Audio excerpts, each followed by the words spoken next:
themselves in just a second. But first, I wanted to say that tonight's meeting or tonight's webinar is going to be recorded.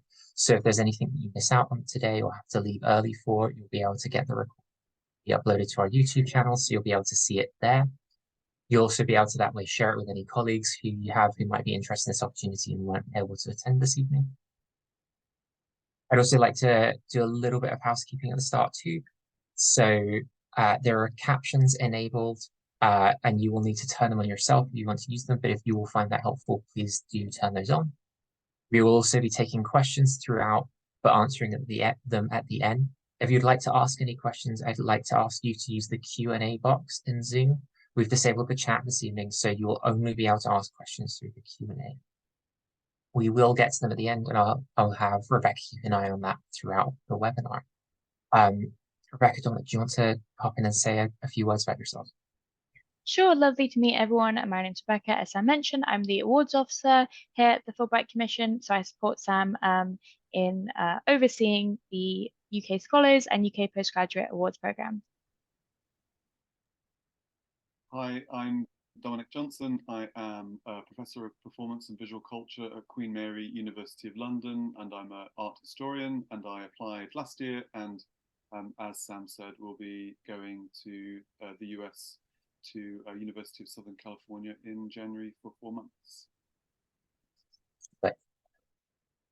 So when it comes to submitting a competitive application, I wanted to start by giving you a little bit of an overview of the process. I would imagine that a lot of people who are interested in this webinar at this point are people who have already started their application, but perhaps are looking for a little bit of an extra help before submitting it to get a bit of a strategic edge. But also, I wanted to say that we still have about 5 weeks to the deadline, so our deadline is going to be the first working Monday in November, which means it's not too late to start. There is still time to do the work that you need to do to make your application complete. But if you are going to start at this stage, you are going to need to be strategic, and that's going to be something that we'll cover throughout the webinar today. Within your application, beyond the regular things you'd expect in an application, you'll need to submit a CV, a project proposal, an invitation letter from your host university, 3 reference letters, and a supplemental form. And we'll cover some of those in a bit more depth this evening too. So this is a step that's relevant regardless of where you are in the process, unless you've already hit that submit button. And it will still be relevant if you have pressed that submit button and you do get shortlisted for interview. This is research, and I think research is going to be something that a lot of people will do in some capacity, but I think there's some really important steps to research that sometimes get missed out on because people get either really excited about their host institution or what it is they're going to apply for their grant in. And I think there's some initial steps that get missed there. So the first place that I'd encourage you to do any research if you're thinking about applying for Fulbright is actually on the Fulbright website itself. I'd really encourage you to get to know us and our values. I think that's something that occasionally people miss out on if they submit some really strong academic applications, but don't necessarily think too much about what Fulbright is beyond the academic side of it. I'd also recommend that you look at the pages on the UK Scholar Awards as well, because we have plenty of partner awards. So our All Disciplines category is one of our most competitive categories because it's the widest and the most people can apply for.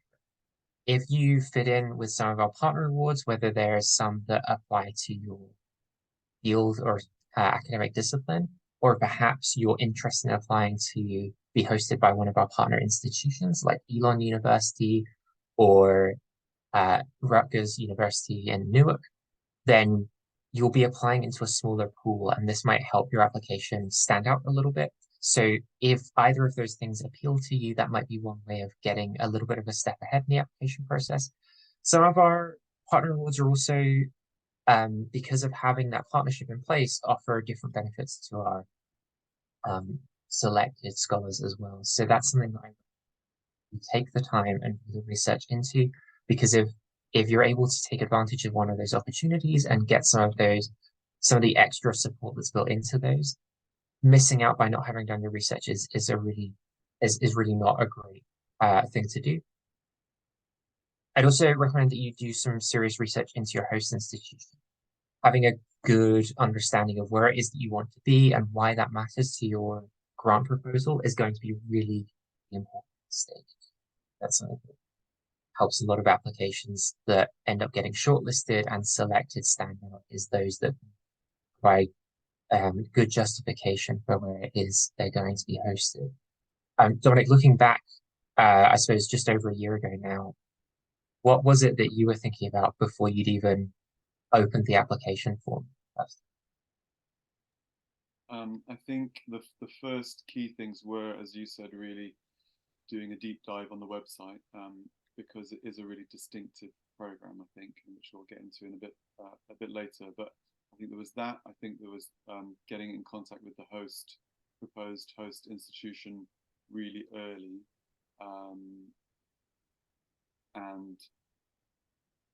and actually conceiving of the project, not just thinking I have a project and I'll propose it, but really trying to drill down to the element that I wanted to propose, knowing that it would match the particular kind of values and imperatives of the fellowship. So I came to this equivalent seminar last time with all those pretty much mapped out, but wanting to know really the detail of how to go about it.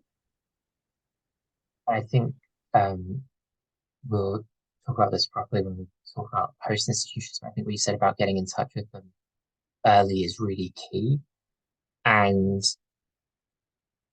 this application process doesn't have to be linear. So you can send off those initial communications now and be working on the stages that aren't necessarily reliant on the host. I don't know about whether the host had much input into what it is you wanted to do, but presumably there were big chunks of this that you could put together that weren't reliant on first having that left. Yeah, I mean, I think the key thing of knowing where your host is knowing which bit of the US you'll likely be going to, because the part at the end of the application where you set out what you want to do sort of beyond your research is fairly tied to the area you're going to be in, but also the scheme is very much concerned with cultural and academic exchange. So I actually asked my host for ideas about the kinds of things they would find useful. I could say what I would bring back, but actually, and I can speculate on what I could bring to my host institution. But I just asked outright for if my host had any ideas about what would be useful, and they said there was a particular program that they were developing that relates to a program that I've run, and therefore they said, "Oh, would you advise us on that?" And so that allowed me to just name something really concrete rather than saying something a bit too abstract, I suppose, that I was just going to bring expertise. Like instead, I could say expertise on a particular area of my professional work.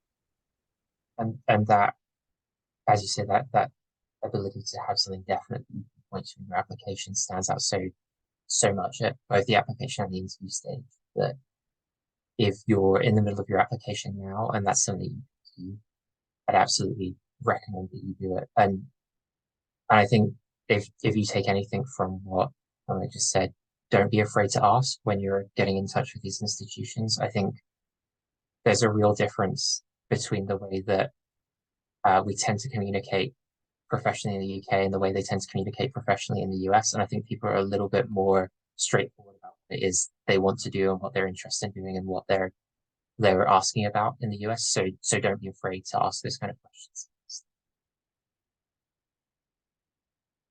So these are the two pages that I wanted, or the two bits of the website that I really wanted to highlight in terms of your research. So you're looking at the About Us section. You can read about the history of Fulbright and the Fulbright Commission, something that's particularly pertinent this year because it is our 75th anniversary year. But you can also look at things like our impact, what it is that we're working on. You'll find things like our mission statement and our strategic plan in there. And that will give you a really good sense of the values and the things that we as a commission, but also more broadly, the Fulbright program globally believes in. I also recommend going onto our partner section. So you'll find this under our programs. and in scholarships and grants to the US, and you'll be able to find the specific partner awards in there. So here are two of our university partners in the US, Rutgers University and Elon University, but we have other partnership awards,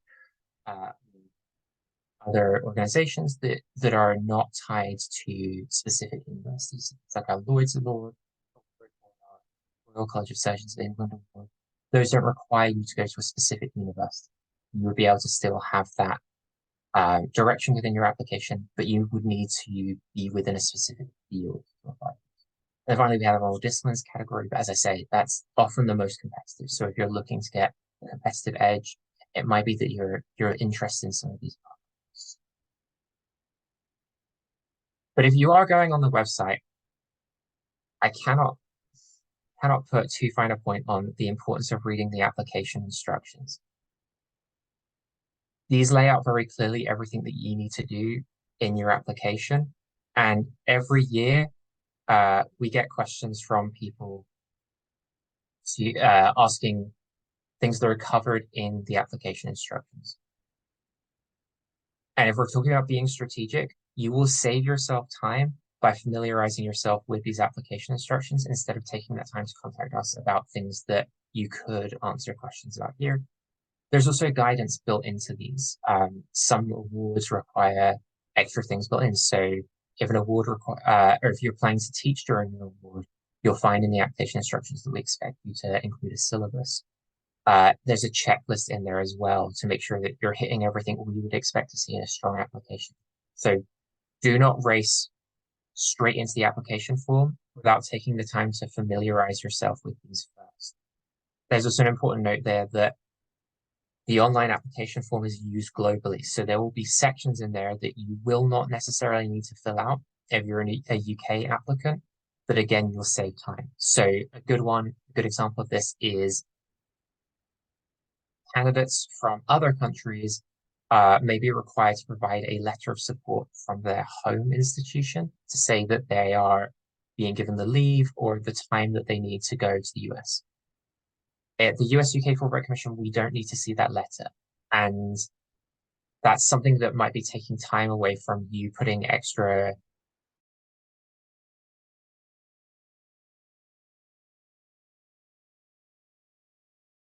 your proposal. So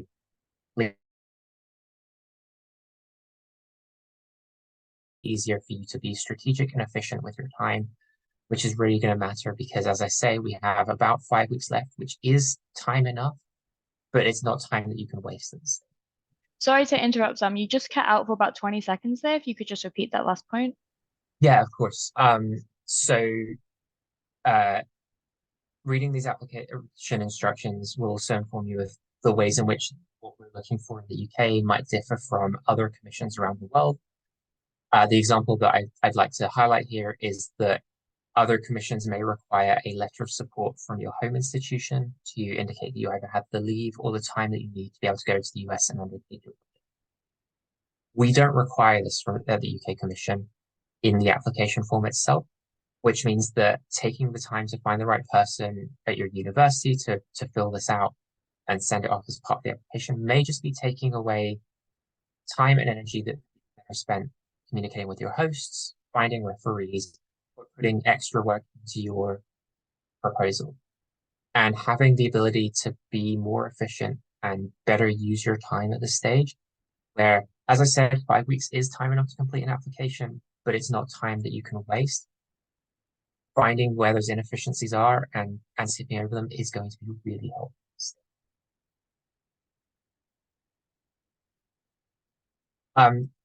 One of the things that you need to submit is your academic CV. This can and should be detailed, but I will also say that there is a restriction on that. I believe that there's only 5 pages, A4 pages worth of CV that you can submit to the application form. So be detailed with that. By all means, include your publications and lists of things that you've done. But I want you to understand the purpose of this CV as well. We are not reading the CV to hire you. We don't need to see absolutely everything that you've been involved with if that goes beyond that 5-page restriction. But if you have, for instance, experience that you can point to that shows off things that are important to Fulbright, so whether that's academic excellence, whether that's times that you've been a good ambassador, times that you've shown civic engagement, those will stand out in your CV. So thinking about the purpose of what it is you're writing your CV for in this instance and what separates that from other times you might submit your CV is going to be really important again to stand in.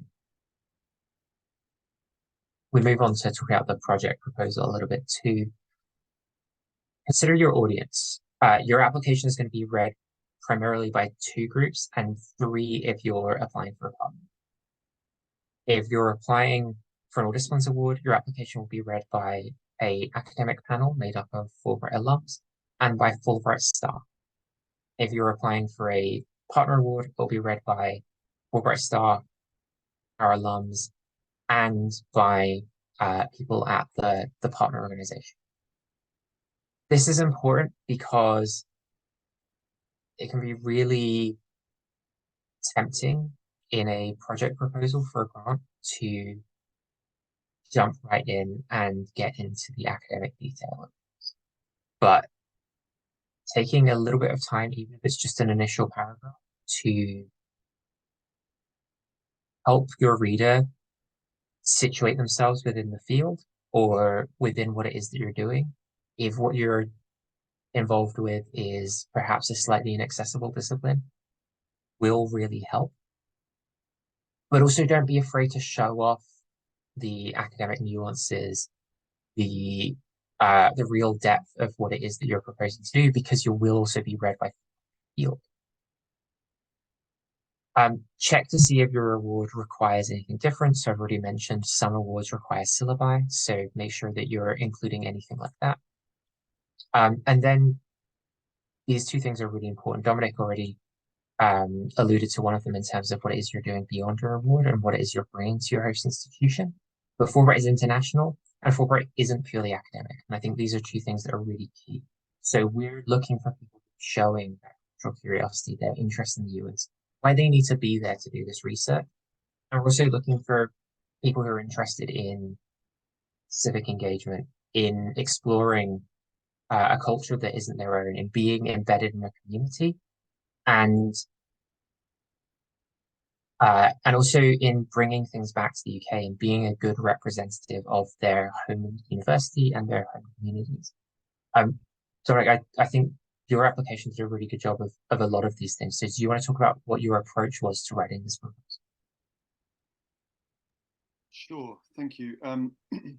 So, I mean, I think building on what Sam just said, my project is a my larger research project is an exhibition and monograph around a not very well known artist working in what might be termed a kind of obscure artistic approach or unfamiliar artistic approach. So I think that could be a problem, but in a way, what I tried to do was to so I began with a background sort of overview, and in that I gave really sort of descriptive language about the thing that I work on, like the practices that I'm working with, and then gave a sense of what the broader research project is, then focusing down on the element of it that I wanted to undertake during my period of research and writing in LA, or in the US.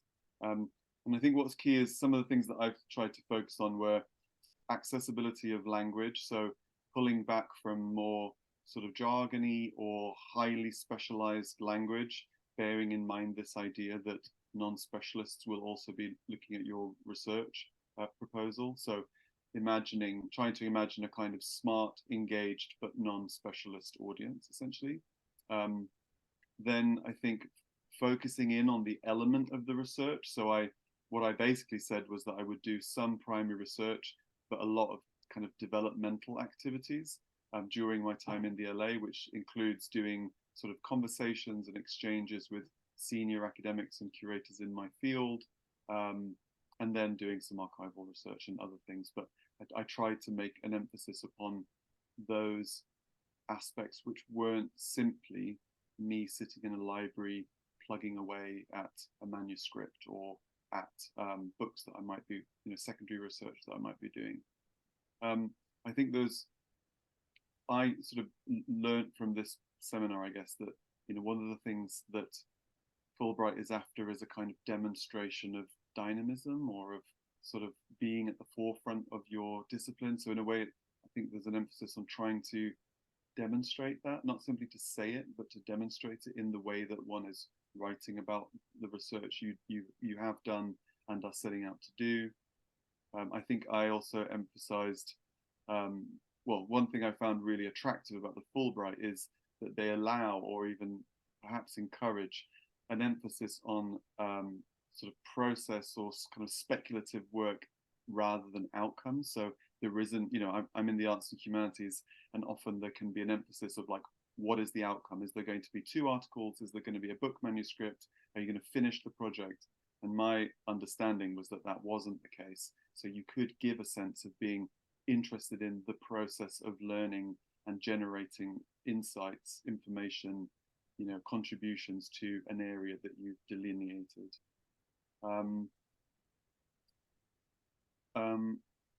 Then I think there's, a large chunk of the proposal is what the research is, but a surprisingly substantial amount is this emphasis on you as a potential Fulbrighter. So how do you meet the kind of emphases and strategic aims of Fulbright in your research, but also in your kind of identity as an academic?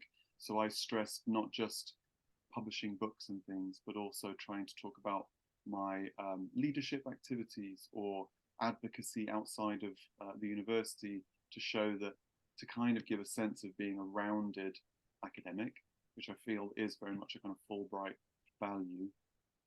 And then there's an emphasis, which I found probably strangely the hardest part, was saying what you wanted to do beyond your academic work, which, giving a sense of you being embedded in or immersed in the cultures of the US in the particular area you're going to be based in, but trying to avoid saying, well, I'll go to, as I was writing it, I'd be like, well, I'll go to museums and galleries. And I was like, oh no, that's my work. Like trying to figure out what those things were that aren't actually your work, but which don't sound or feel too frivolous. And I find I can talk about what I did, but I found that a challenging aspect, and it's something that you would probably never really do for another kind of research proposal. Then one other thing is just the emphasis on the justification of the host institution. And this, I think, has to be more than just there's someone really interesting and important at that institution, and I'm going to spend my whole period with them. I did a lot of looking at the USC, I'm going to USC, so the host institution website, finding other people beyond the department I'll be based in, looking at particular research centers that are active, looking at other things even about kind of culture of the university that you could reasonably embed yourself in. That's about it, I think, for the moment. Is there anything I said that you want to just ask about? Or If we touch on a couple of things. So I had some either remarks or questions that I wanted to go over with you. So I think it's really interesting that you used the phrase dynamism and talked about being at the forefront of your field, but demonstrably rather than just saying it, because I think there can sometimes be some concerns with applying for grants like this, that there's a certain level of achievement or attainment that you perhaps have to have reached before you apply for something like this. But we're really interested in people at all stages of their career, from people who are sort of fresh out of their PhD to people who are looking to find something to put a nice bow on the life's work they've done and everything in between. And I think you summed that up really nicely in terms of talk about what you've done and what you're looking to do, and don't just state a list of accolades. Is like a really nice way of putting that. I guess one way when you talked about is to say about an emphasis on like your values as an academic or as a researcher or similar. I think that's the emphasis, rather than I've published this and this and this, and you only mention those and they'll be in your CV, but it's about accounting for the kind of values of your practice as an intellectual or researcher or similar. Then I thought it was interesting when you talked about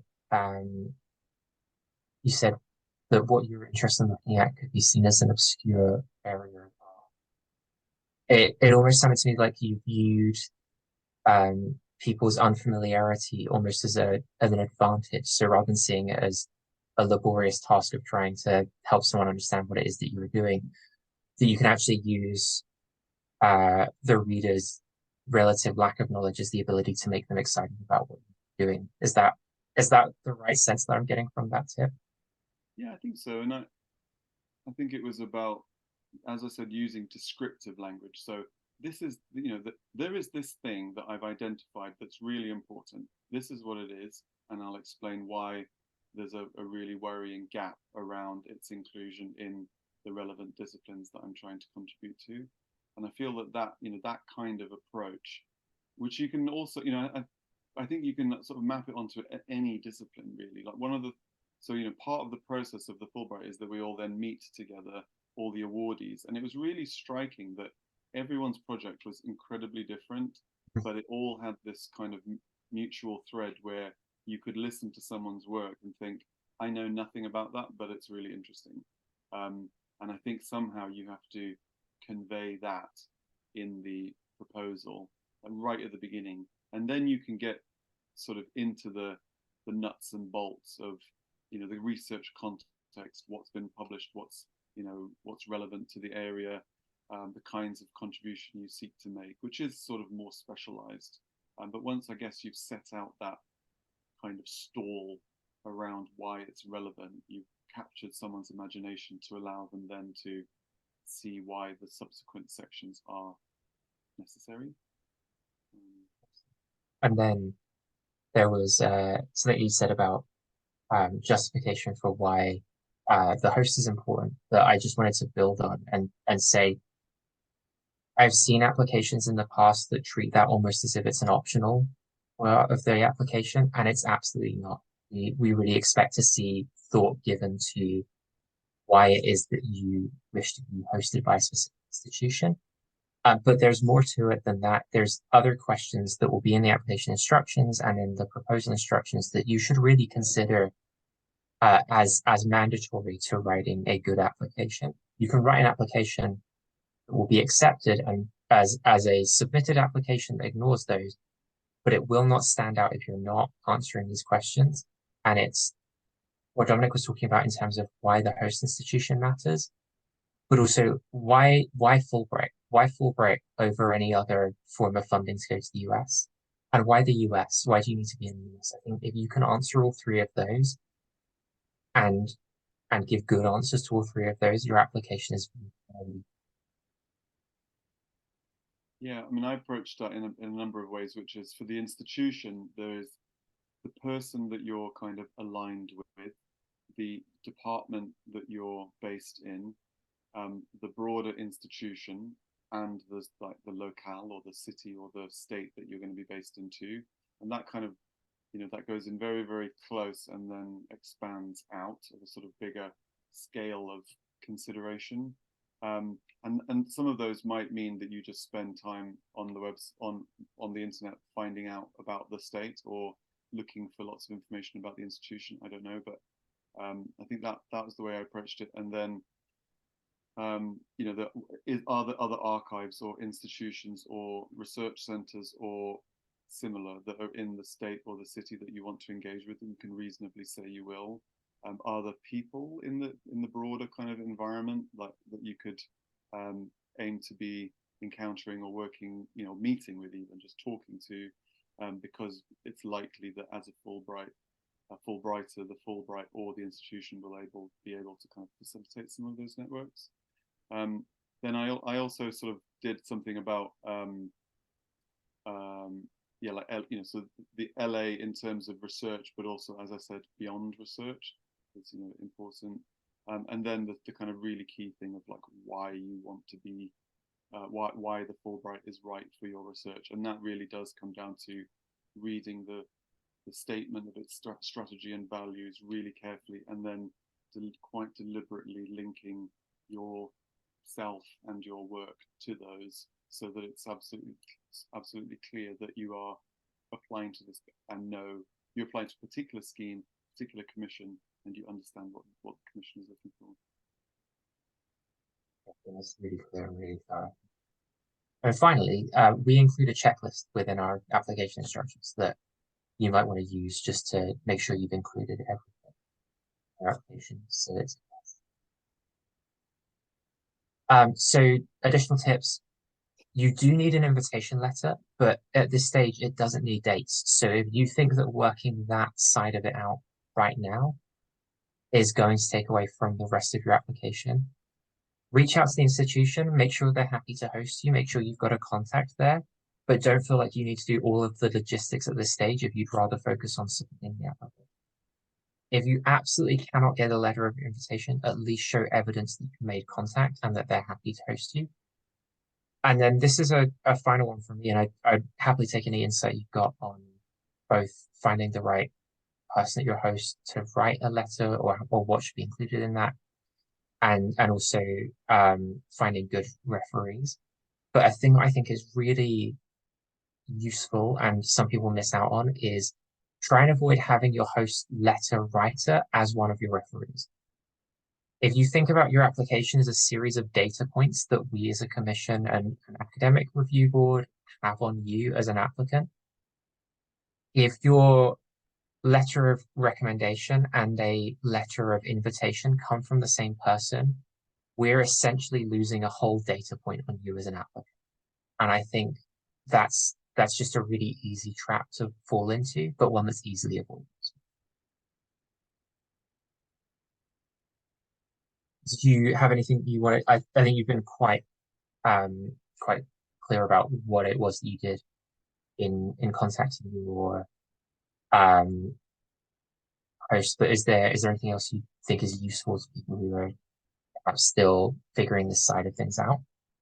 Yeah, my approach was both to think about who I wanted to work with, or the kind of the person and department, but also the place. So I contacted a person that I really admire and wanted to work with, and I already sort of know professionally, and then just wrote and said if they'd support it, and that was actually very straightforward, because I think the Fulbright is so sort of prized in the US that it's most likely that institutions will be interested in supporting it if they can. Is my guess. So it was fairly straightforward, and they don't really need to actually commit very much. So it was quite straightforward. And I think you could probably, I mean, maybe you could tell us about this in experience of other applicants. Like I imagine you could cold email someone that you would like to work with, or someone who works in your area in a university that you'd like to be affiliated with. I can imagine having done that. I didn't, because I sort of didn't feel I needed to, or it didn't feel like the good approach for me. But do people do that? I'm sure people have in the past, and I think, as you said, because Fulbright is quite a prized award in the US, I think a lot of people would be thrilled to have a Fulbrighter or a potential Fulbrighter contact them and say, I'm applying for Fulbright. I would like to do it at your university, working with you. And I think that would be a really exciting email to receive from them. And so don't be afraid to do that if you don't already have a contact at this. Solid advice then. Did you have a specific plan with who you went to be your referees or recommenders? I asked senior people, and I tried to ensure that it was international. So I had some US ones and UK ones mixed in together. I thought that would be wise, considering it's a US-UK commission. And I think I don't think I approached it differently to how I would with other grants, where you want someone who actually is able to speak specifically to you as a candidate, as well as to the merits of the research. I assumed that was key, so therefore chose accordingly. I think having the ability to have someone who can speak to, as you say, both those aspects and have somewhat of a holistic view on what it is that you do and who you are and the way that you do those things is always going to be really helpful. I think there's a couple of extra things I can say around reference letters that again are sometimes areas that people trip up in, which is be in contact with your referees as soon as you can. Your application cannot be submitted without 3 reference letters, and we consider it a factor within our eligibility checks, whether or not you have all of the application letters. So if you do not have those, your application will not be considered. So make sure you're talking to people now so they understand the brief. And find people who actually will write things about you and understand they need to write things about you. It's really common to see, or not really common, sorry, but occasionally we see applications that have recommendation letters that are only a paragraph or 2 long, or perhaps don't have lots of detail. They don't substantiate the things they're saying, or perhaps and now we're based in the UK, but perhaps they're a little bit too British about the way that they write their reference letters. And it's really the way that I understand reference letters in the UK is that we're very good about talking about what people do well in their jobs, and we describe people as perhaps working in a manner that's satisfactory or adequate to their job description. And in the US, people are a lot more elaborate and often a little bit more flowery with their language.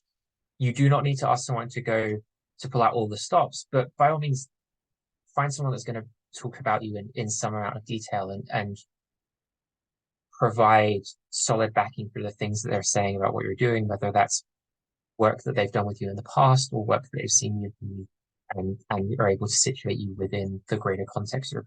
All of those things are going to help you a lot. So try and avoid people who are very efficient, but perhaps not ideal recommendation. So I believe that brings us to the end of the application form.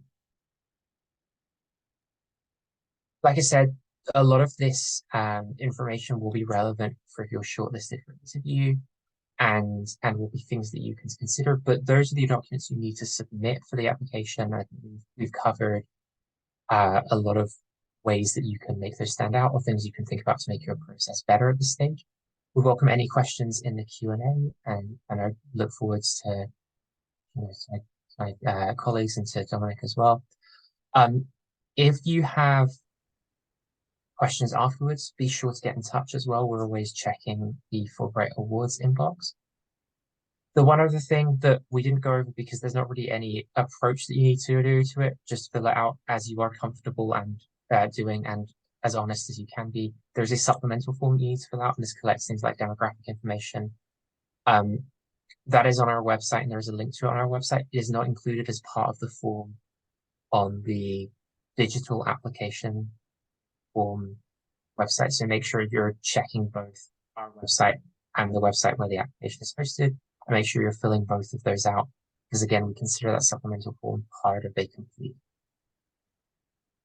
We've got a couple of questions in the Q&A already, and we'll get to those. Please do remember that you need to use the Q&A box to submit your questions. We're not taking any questions in the chat today. So first of all, we have, can you use referees from the US or just the UK? So Dominic, you mentioned you used referees from both sides of the Atlantic. I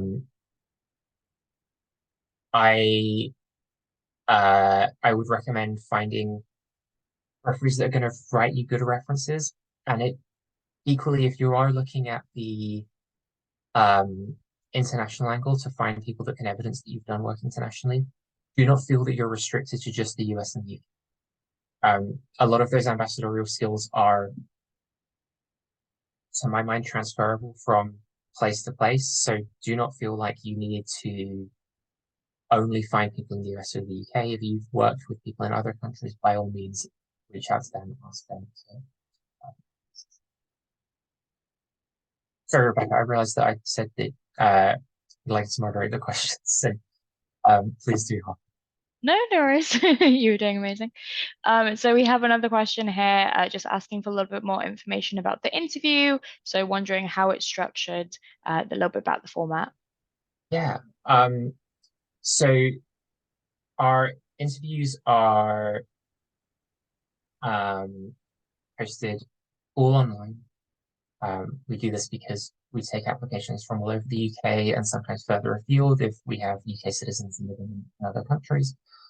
And so we want to make these as accessible as possible. We also want to make them accessible in terms of um, because if we get applications from all over the UK, if you're not living in one of the hub cities that we would be able to host interviews in, we don't want people to turn up to interviews stressed and tired. So we host them all digitally.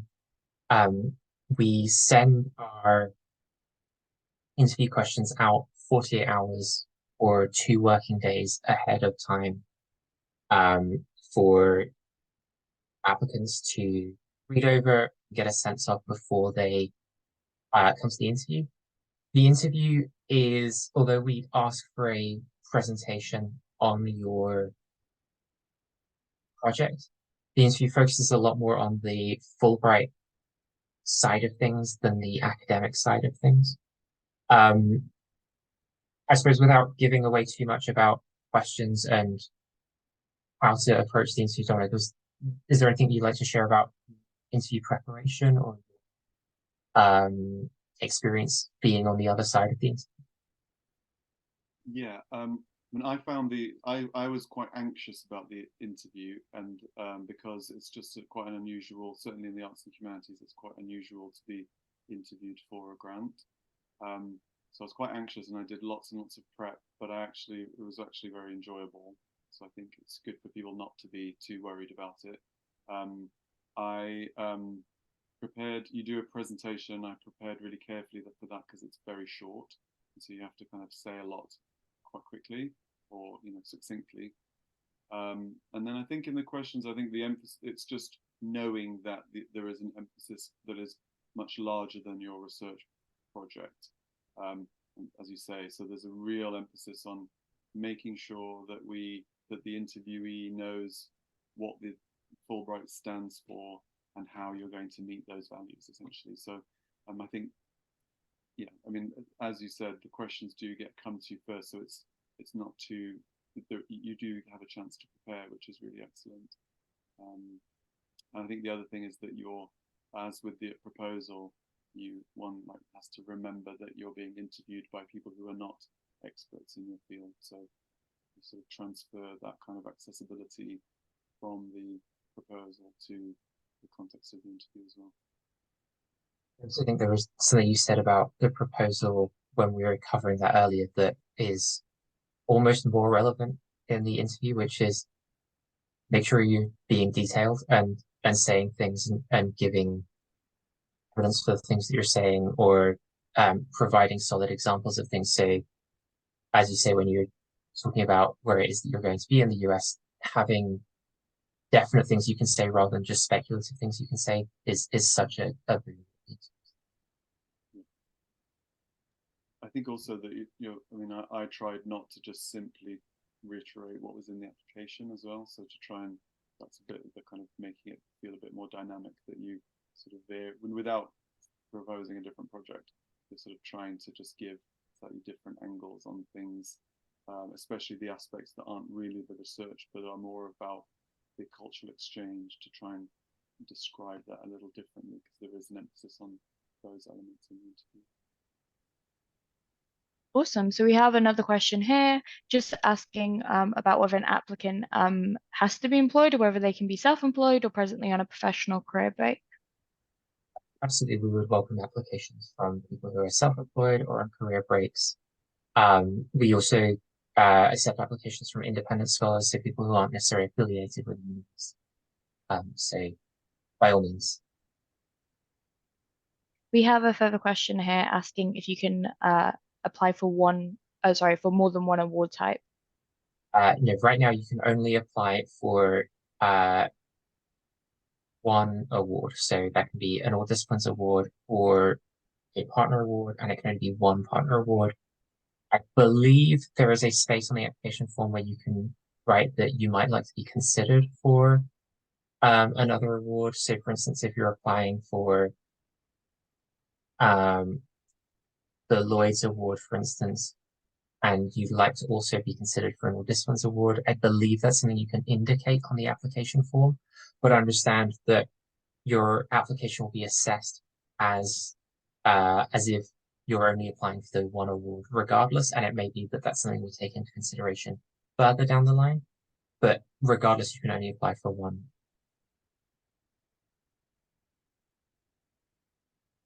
So we've just received a final question. Can you apply for additional funding as well as the Fulbright, or does Fulbright need to be sort of your sole sponsor?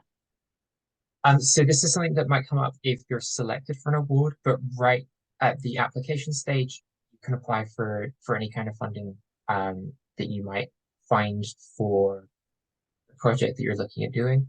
But it may come up after selection and nomination. So be aware that it might become relevant down the line, but it's not relevant at the application stage.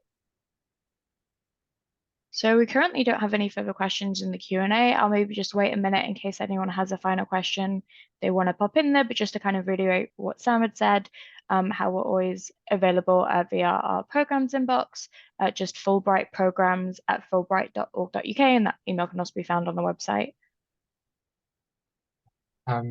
Thank you both for joining me, and thank you all for listening and having your questions for us to answer. Please do get in touch if you do have anything else that you'd like to ask us. Otherwise, good luck with your applications. We're really looking forward to reading.